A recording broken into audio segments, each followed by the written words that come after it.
Pemirsa, Kejaksaan Negeri Bojonegoro kembali menetapkan dan menahan dua tersangka terkait kasus dugaan korupsi pengadaan ratusan mobil siaga desa yang berasal dari bantuan keuangan khusus desa tahun anggaran 2022.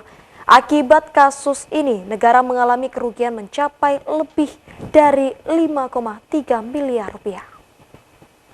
Usai melakukan pemeriksaan selama lebih dari 6 jam sejak siang hingga malam hari, Kejaksaan Negeri Bojonegoro kembali menetapkan dua orang tersangka dalam kasus dugaan korupsi pengadaan mobil siaga desa yang berasal dari Bantuan Keuangan Khusus Desa Kabupaten Bojonegoro tahun anggaran 2022.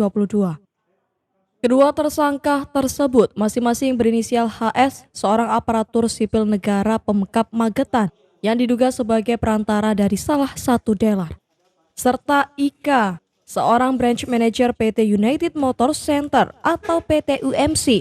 Keduanya langsung dilakukan penahanan Senin malam sekitar pukul 19.30 waktu Indonesia Barat.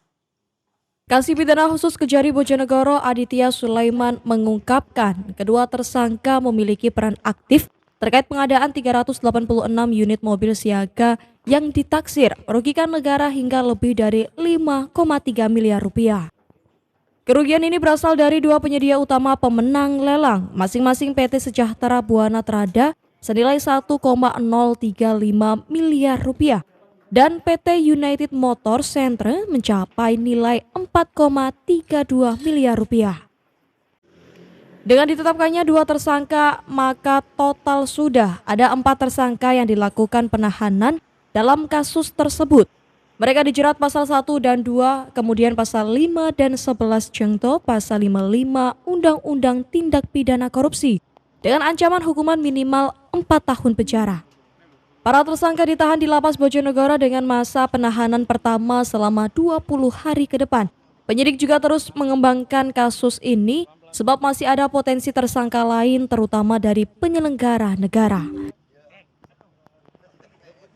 Ya, hari ini Kejaksaan Negeri Bojonegoro telah melakukan penahanan dan penetapan tersangka kepada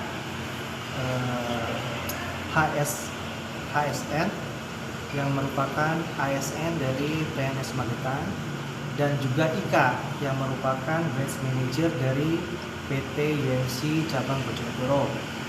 20 hari ke depan, di mana yang bersangkutan dikenakan pasal 2, pasal 3, pasal 5, dan pasal 11. Perannya apa? ASN tadi tuh? Ya, pokoknya intinya semua aktif dalam melaksanakan kegiatan pengadaan mobil siaga ini. Dan untuk saat ini saya belum bisa membeberkan semuanya dikarenakan itu masih tahap penyidikan. Apakah ASN itu maklar, Pak? Yang penghubung lah? Ya, nanti saja di persidangan kita lihat seperti apa keaktifan daripada si ASN. Dari Bojonegoro, Mulyanto melaporkan.